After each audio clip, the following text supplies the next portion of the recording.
Somebody once said, you spend your whole life searching for two things, your passion and your person. Now, I may not be able to help you with the person part right now because we're supposed to stay 6 feet away from each other, but I can help you with the passion part. And who knows, that may also lead to you finding your person. Hi guys, what's up and welcome to this week's video. So this week I'm very excited to share with you 5 ways that you can find out your passion right now. Okay, so you'll need a couple of things because you're going to be writing some things down. So you'll need a notebook, a pen, and a quiet space where you can really sit down and focus. The first way is to make a list of all the things that you enjoy doing. So these could be your hobbies, these could be things that you enjoy doing at work, anything that you genuinely want to get up and do. So for example, it could be writing, reading, researching about science fiction. Also, go back to your childhood. So what did you like to do when you were a child? What were your favorite school subjects? What kind of after-school clubs did you join? What did you do with your friends? When you were a child, what did you imagine yourself doing? What did you fantasize about? Because as children, we just do things. We don't think about, oh, do I have enough time? Do I have enough energy? How will this impact that? In fact, I'll give you an example. Zoella, who is a famous YouTuber, also goes by the name Zosug. She found some footage of herself when she was about 6 or 7 years old, taking a video camera and speaking to the camera like she was speaking to an audience, vlogging.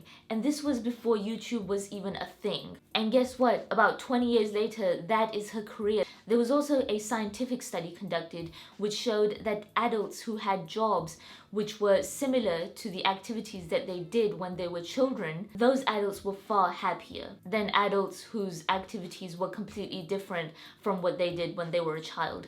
Also, remember that you can have more than one passion. There are countless examples of people who dance, they act, they sing. There are some people who are entrepreneurs, but they also teach martial arts on the side. So don't limit yourself to just one thing. So the next technique to find out your passion is to ask yourself some very interesting questions. If you had all the time and money in the world, what would you spend your time doing? How would you occupy your time on a day-to-day basis?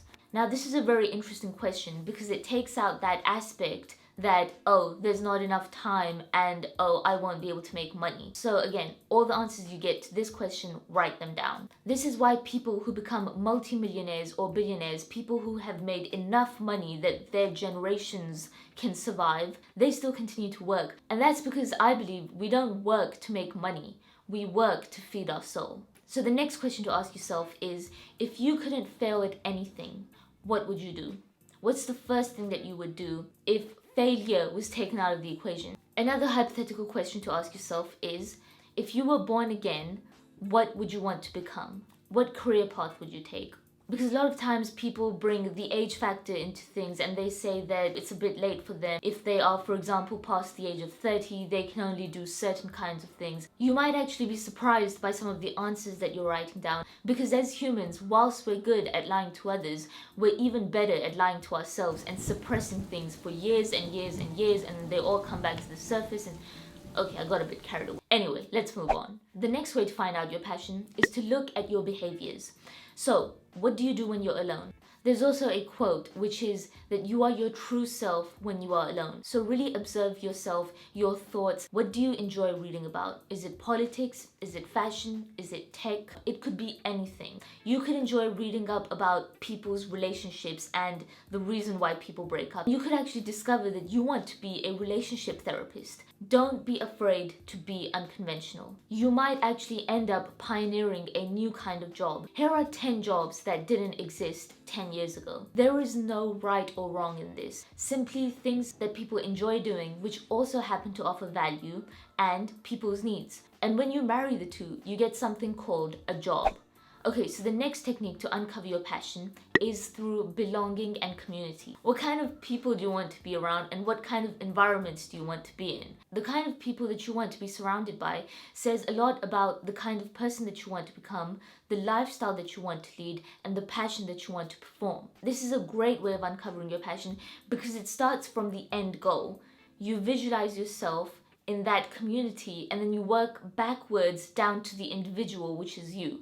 And then you realize, oh, this is what I actually want to do, and this is what I need to do to ultimately end up in that community. And having a sense of belonging within society is a very healthy thing to do. For example, do you want to be in a studio surrounded by your favorite artists, coming up with melodies, writing songs, promoting music, doing live performances? If that's your ideal vision and that's the community that you want to be a part of, then that's a great indicator of what your passion is.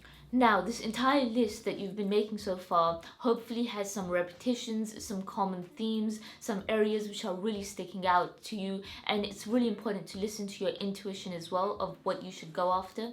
And the important thing is not to think too far ahead. So don't think, oh, but will this really make me money? Oh, but is this really feasible? Because you don't know how one project, which you might even do for free, might lead to you meeting another person, which might lead to you landing a job, then moving somewhere. The opportunities are endless. That's not your headache to figure out right now how it's all gonna happen. Your headache, in the nicest way possible, is to identify what it is that you enjoy doing and then start putting time and energy into it.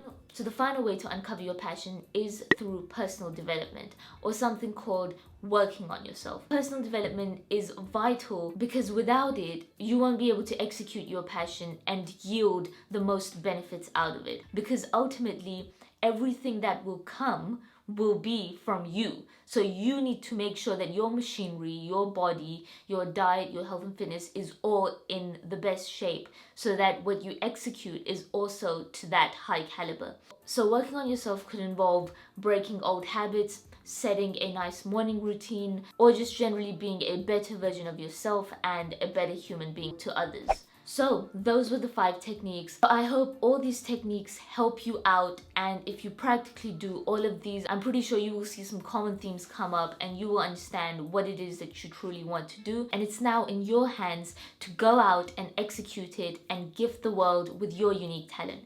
Because remember, somebody out there needs you. Anyway, thank you very much for watching this video. If you enjoyed it, give it a thumbs up, share it with your friends or anybody that you think might benefit from this video. Also follow me on my social media. I post related video content on there as well, and I also do Instagram polls where you as the viewer can directly get involved. For example, I'm doing a video interview with a doctor who also happened to have coronavirus, and so I asked my followers to also submit some questions so you can directly get involved just to get, the full picture. So I highly recommend you follow me on there. And that's pretty much it for this week's video. So I will see you in my next video. Until then, take care.